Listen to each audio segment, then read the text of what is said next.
Good morning. This is Pastor Ben from Grace Christian Church. Welcome to our morning Devo. Let me ask you a question. Are you a leader? Do you think of yourself as a leader?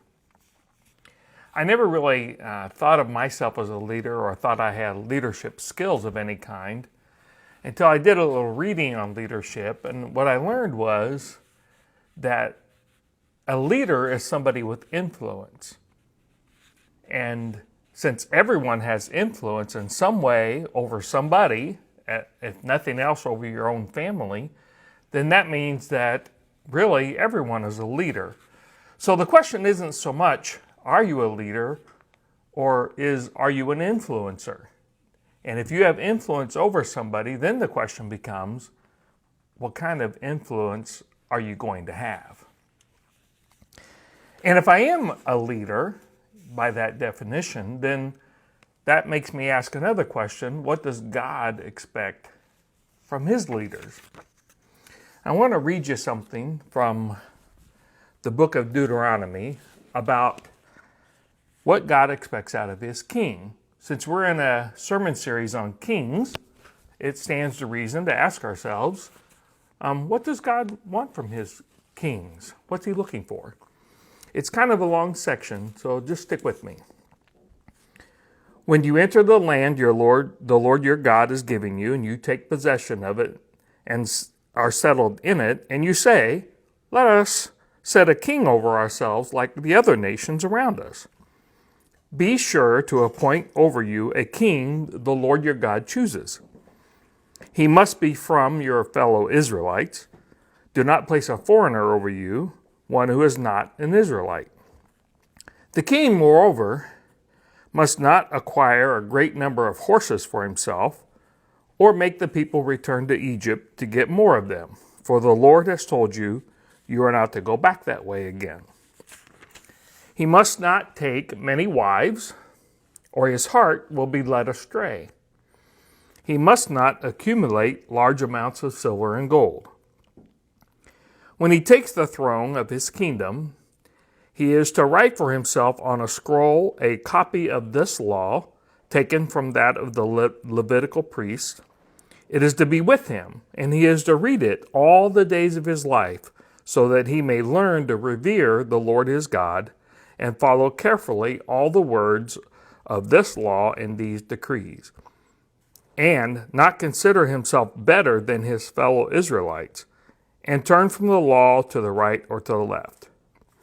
Then he and his descendants will reign for a long time over his kingdom in Israel. So what we've got here is a picture of a king who is more scholar than general, more a learned man and philosopher than someone who just wants to be in charge of people. He's not supposed to think of himself as better than the other Israelites. His job is to serve them as their king. He's to know the law and study and learn more about God and be more concerned about that than he is the accumulation of wealth. The bit about horses is kind of odd, but it's really about power. A horse was a symbol of military power. Wasn't the kind of thing he was supposed to be worried about. And certainly the accumulation of wives is interesting. If you're reading along in our sermon series on kings, you'll notice that most of the kings don't really act like that. In fact, they do the opposite. And the king we're about to study right now, Solomon, probably broke most of those rules more than any of them did. But what if they had? What if they had been like the king that's described in the book of Deuteronomy?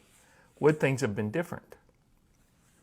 I would hazard that they would have been, that God would have blessed the nation and that it would have continued to thrive rather than fall into disrepair and destruction hundreds of years later. So that makes me ask another question. What if you did? What if in your role as a leader, how would your life be different if you would focus not on accumulation of wealth or power or acted like you were better than the people around you, but focused on your relationship with God instead? Would you be a better leader? Do you think God would bless your life more?